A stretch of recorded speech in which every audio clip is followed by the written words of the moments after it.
ارشاد فرمایا ہے وہ یہ ارشاد فرمایا کہ یا ایھا الذین آمنو، اے ایمان والو، کتب علیکم الصیام، کہ تم پر روزوں کو فرض کیا گیا ہے، اور ساتھ یہ بھی بتایا کہ یہ صرف تم پر ہی نہیں، کما کتب علی الذین من قبلکم، جیسا کہ تم سے پہلی امتوں پر روزوں کو فرض کیا گیا تھا، اور مقصد ایک بتایا، وہ کیا؟ لعلکم تتقون، تاکہ تم متقی بن جاؤ، تم پرہیزگار بن جاؤ، تمہارے اندر مقام تقوی پیدا ہو جائے، اللہ کا خوف پیدا ہو جائے۔ پیر محمد کرم شاہ الازہری حضور ضیاء الامت فرماتے ہیں کہ متقی شخص کون ہوتا ہے اور تقوی کیا ہے؟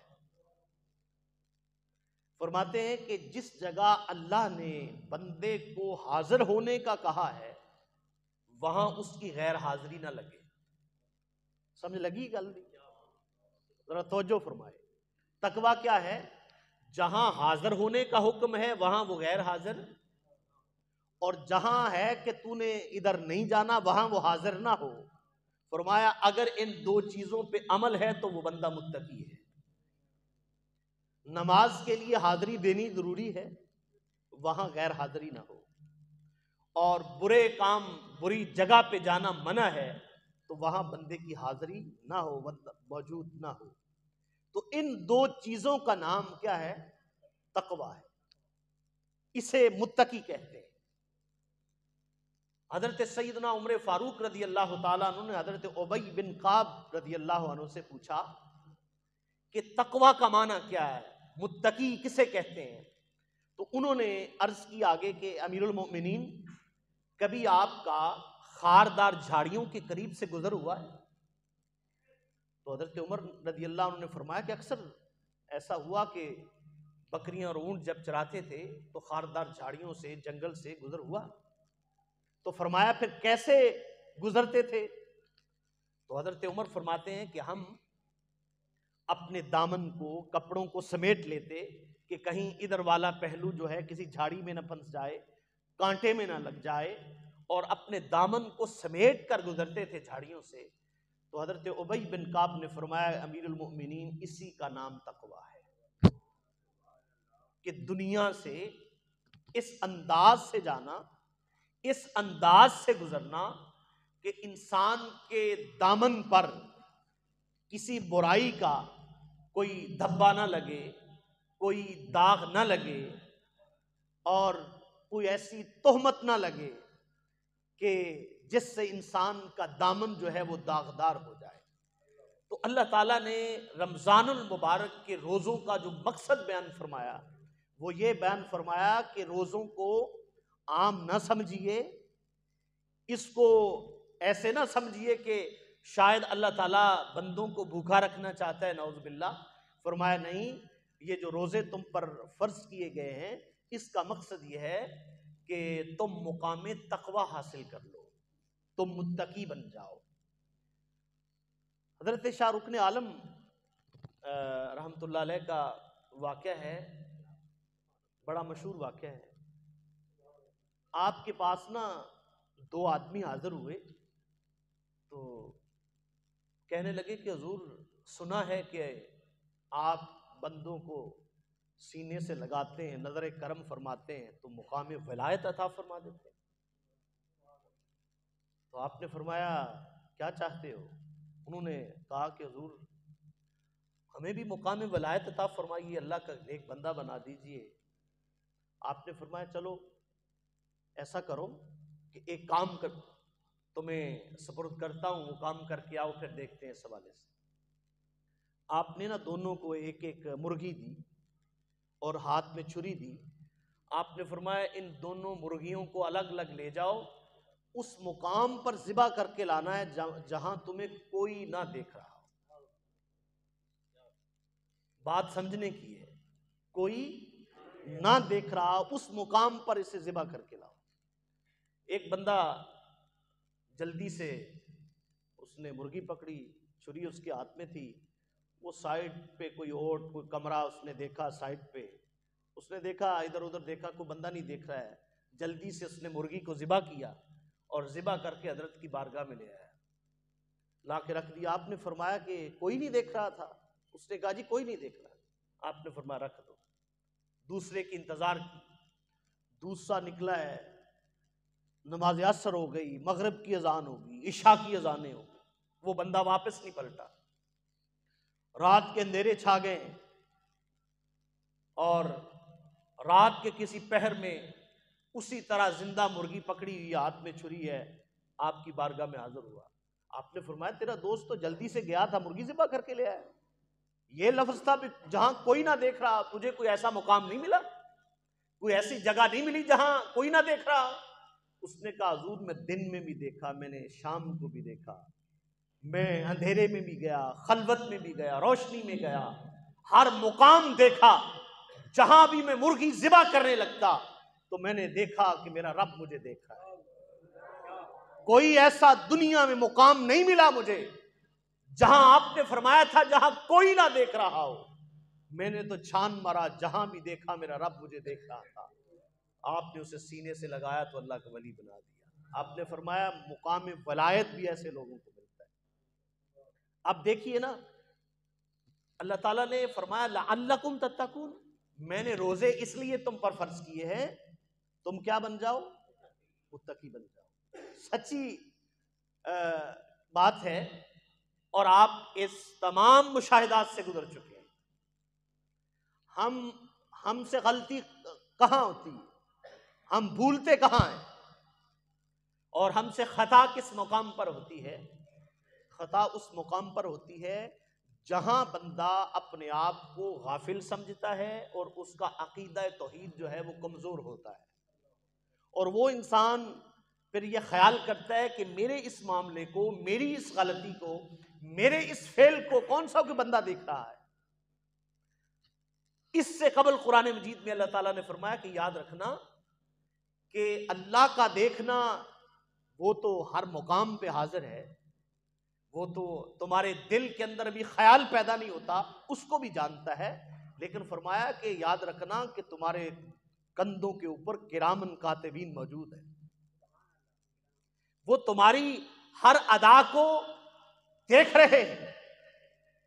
اور قیامت کے دن جو ہے نا، ایک چھوٹی سی نیکی جو ہے اللہ فرماتا ہے ہم اس کو بھی نکال کر بندے کے سامنے لے آئیں گے.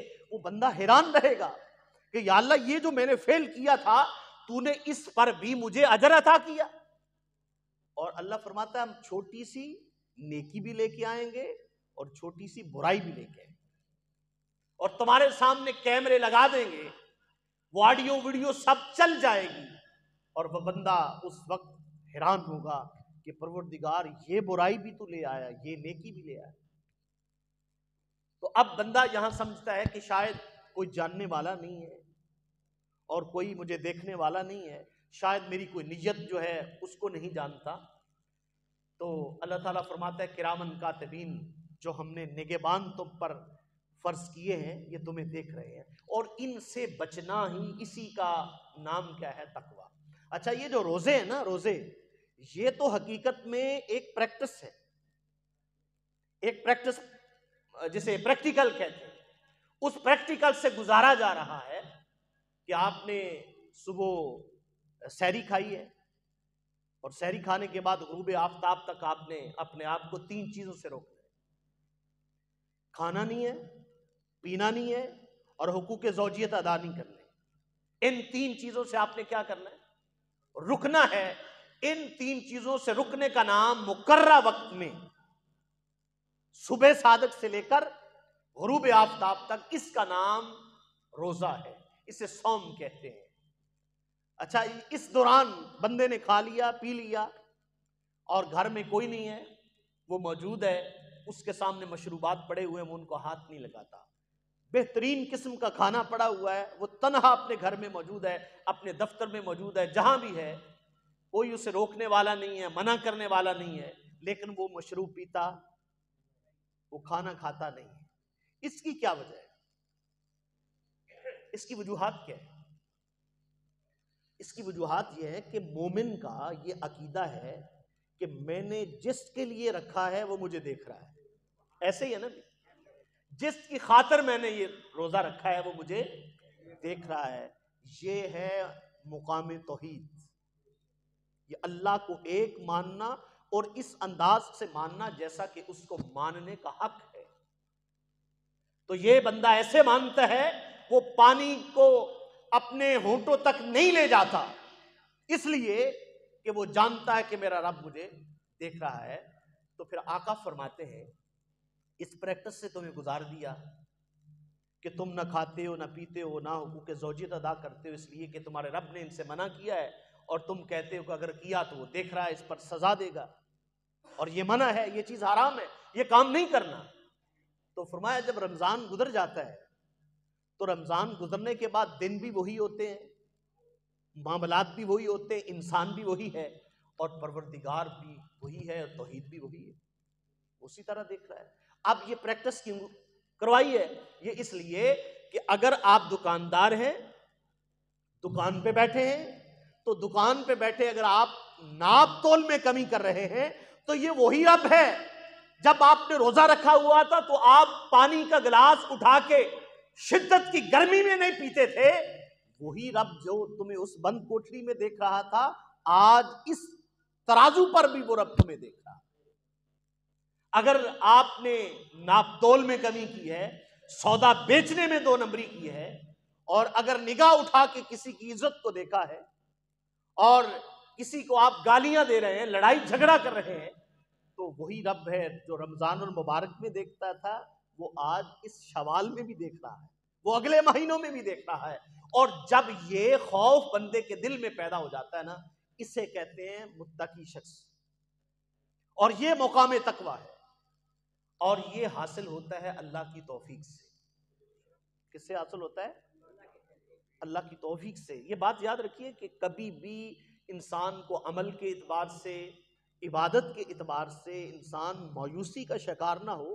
اگر انسان کوشش کرے، انسان اپنے کام میں آگے بڑھتا ہے، تو اللہ تعالیٰ اس کے لیے آسانیاں پیدا فرماتا ہے، اور وہ ایسی آسانیاں پیدا فرماتا ہے کہ انسان اس کے بارے میں سوچ بھی نہیں سکتا کہ پروردگار یہ بھی تو نے مجھے عطا فرما دیا، اور یہ کرم بھی مجھ پر تو نے فرما دیا۔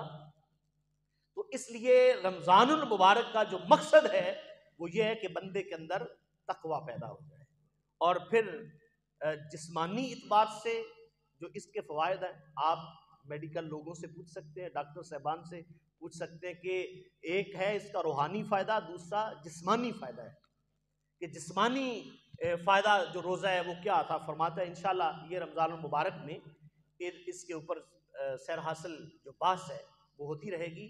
بہرحال ہمیں رمضان المبارک کی آمد سے پہلے اپنے آپ کو ذہنی طور پر، جسمانی طور پر اور روحانی طور پر، تینوں اعتبار سے ہمیں اپنے آپ کو تیار رکھنا چاہیے۔ اور میرا خیال ہے کہ یہ باتیں کچھ کرنے والی نہیں ہوتی، لیکن مشاہدات کی بات ہوتی ہے، اس میں کوئی بڑائی والی بات نہیں ہوتی، چونکہ آپ میں سے کچھ بزرگ ہیں، اور ہمارا بھی یہ تجربہ ہے کہ جتنا گرمی کا روزہ ہوتا ہے اتنی ہی روزے کے اندر زیادہ لذت آتی ہے، اتنا ہی زیادہ مزہ آتا ہے، لطف آتا ہے۔ اور جب کبھی آپ نے تجربہ کیا ہوگا، بندے کو شدت کی پیاس لگی ہوئی نا، اگر وہ سویا ہوا لیٹا ہوا ہے تو شدت کی پیاس میں بعض اوقات یہ بھی ہوتا ہے کہ جیسے وہ سویا ہو تو اس کے ہونٹوں کو جیسے کوئی مشروب لگا ہوا وہ محسوس کرتا ہے، تو عجیب سی اللہ تعالیٰ اس روزے میں لذت عطا فرماتا ہے۔ اور ابھی اس مہینے میں جو مارچ اور اپریل کے روزے ہیں، اس میں بھی بندہ اگر روزہ نہیں رکھتا اور صرف یہ کہ وہ میں نے کام پہ جانا ہے، میں نے فلاں کام کرنا ہے، میں نے ادھر گیا تو مجھے روزہ لگ جائے گا، مجھے پیاس لگ جائے گی، اس کا مطلب یہ ہے کہ اس نے اپنا نفع نہیں چاہا، اس نے اپنا نقصان چاہا۔ اس لیے کہ رب ہے ہی وہ جو اپنے بندوں کا خیال رکھتا ہے اور بندوں کی ضروریات کو وہ پورا کرتا ہے۔ اللہ فرماتا ہے یہ جو کھجور کی گٹھلی ہے نا، اور کھجور کی گٹھلی کے اوپر جو ہلکا سا ریشہ چڑھا ہوتا ہے، اس کے برابر بھی تمہارا رب تم پر ظلم نہیں کرتا۔ اللہ کی یہ شان نہیں ہے کہ وہ اپنے بندوں پر ظلم کرتا ہے۔ اور اگر ذہن کے اندر یہ خیال پیدا ہو جائے تو پھر یہ زمانے میں کیا ہو رہا ہے، کسی کو انصاف نہیں ملا، کسی کو پریشان کر دیا، کوئی امیر کسی غریب کو پریشان کر رہا ہے، یا جو تکلیف آتی ہیں، تو اللہ فرماتا ہے یہ جو تکالیف آتی ہیں، یہ جو پریشانیاں آتی ہیں، یہ بھی بندے کی بہتری کے لیے آتی ہیں، یہ اللہ کی طرف سے کوئی ظلم نہیں ہوتا، بلکہ یہ بندے کی بہتری کے لیے آزمائشیں اور مشکلات جب اس کی طرف آتی ہیں تو ان مشکلات کے بعد اللہ تعالیٰ بندوں کو آسانی عطا فرماتا ہے۔ غالباً میں نے یہ بات شب برات کے موقع پر یہ بیان کی تھی، لیکن چونکہ بات آ گئی ہے اس لیے میں نے آپ کو سمجھا دوں، بات اچھی طرح سمجھ آ جائے کہ یہ جو مشکل آتی ہے بندہ اس کو سمجھتا ہے کہ پتہ نہیں میرا اس کے ساتھ کیا بنے گا۔ بعض اوقات اللہ تعالیٰ کی ذات کے بارے میں بندے کی زبان پر گلے اور شکوے آ جاتے ہیں، تو آقا فرماتے غربت جو ہوتا ہے نا، غریب آدمی، اس کے دو امتحان ہوتے ہیں، اللہ اس سے پناہ دے۔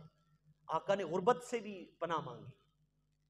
آقا فرماتے غریب کے دو امتحان ہوتے ہیں، ایک غربت کا امتحان ہے، دوسرا اس کے ایمان کا امتحان ہے، کہ کہیں وہ غریبی میں دیکھا نا بعض اوقات اس کو بچوں کو کھانے کے نہیں ملا، خود بھی خودکشی کر لی، بچوں کو بھی مار دیا، خود زہر کھا لیا، بچوں کو مار دیا۔ اب وہ جو امتحان تھا اس سے پاس نہ ہوا، اس نے اپنی جان کو ختم کر دیا۔ اور اسی طرح غربت ہے تو بچوں کو کھانا کھلانے کے لیے ڈاکہ مار لیا، چوری کر لی، تو یہ امتحان ہے۔ اور آقا نے اس سے ان کے لیے دعا فرمائی کہ اس امتحان سے غریبوں کو گزارے۔ لیکن اس کے ساتھ جو وقت کے حکمران ہوتے ہیں یہ قیامت کے دن ان سے بھی پوچھا جائے گا۔ اگر حضرت عمر فرماتے ہیں دریائے فرات کے کنارے پر اگر ایک کتا پیاسا مر گیا تو عمر تجھ سے قیامت کے دن پوچھا جائے گا، تو ذمہ دار ہوگا۔ تو اگر عمر جیسے امیر المؤمنین یہ بات کرتے ہیں تو آج تو پھر بات اس سے آگے بڑھ کر ہے نا، معاشرے کے اندر مطلب کہ کس طرح یہ نفاذ ہوتا ہے۔ تو مختصر سی بات یہ ہے کہ مولانا روم علیہ رحمت فرماتے ہیں، اب صاحب باہر دریا بچھاؤ، افراد کھڑے ہیں، بارش آ بھی رہی ہے تو کوئی نہیں بچھوا، توجہ فرمائیے گا۔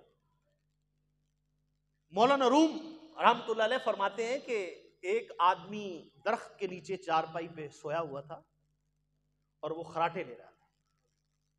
ظاہر ہے کہ آپ کو پتا ہے جب بندہ خراٹے لیتا ہے تو منہ کھل جاتا ہے، تو اسی دوران نا اوپر سے درخت کے اوپر سے سانپ کا ایک چھوٹا سا بچہ گرا تو وہ اس آدمی کے منہ میں چلا گیا۔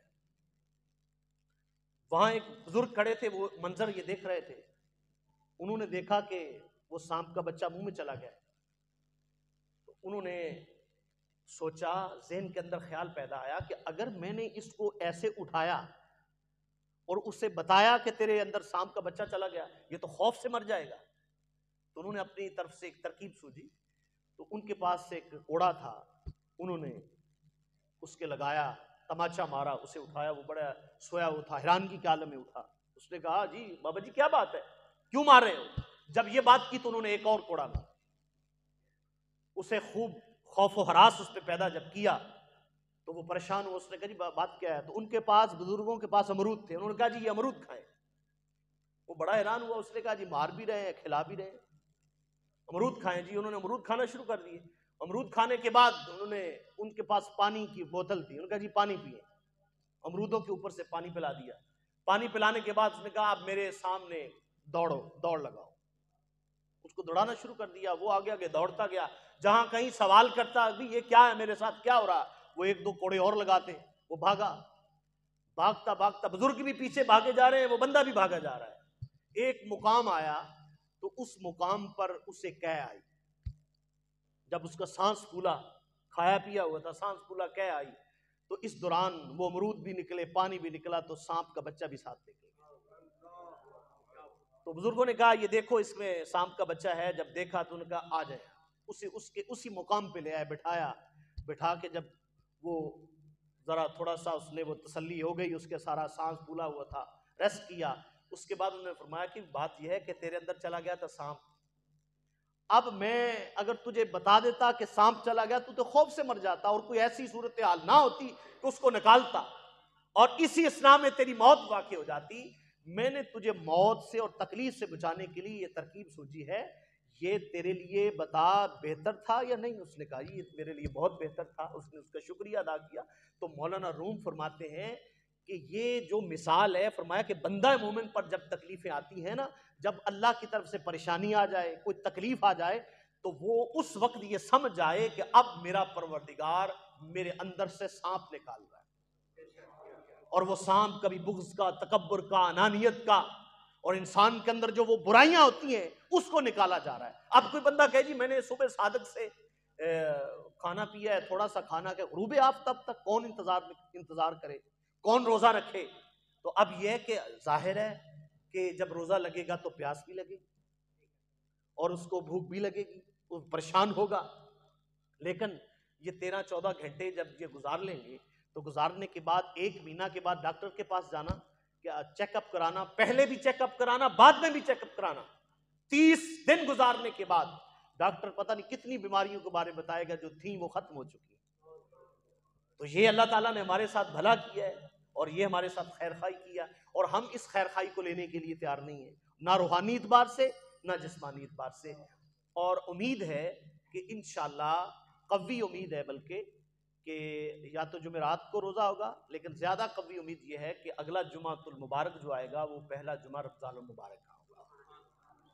تو آپ تمام احباب جو ہے نا ان تکلیفوں کو برداشت کریں تاکہ اللہ تعالیٰ آنے والی گھڑیاں ہمارے لیے اس میں آسانیاں پیدا فرما دے. وما علیہ سنت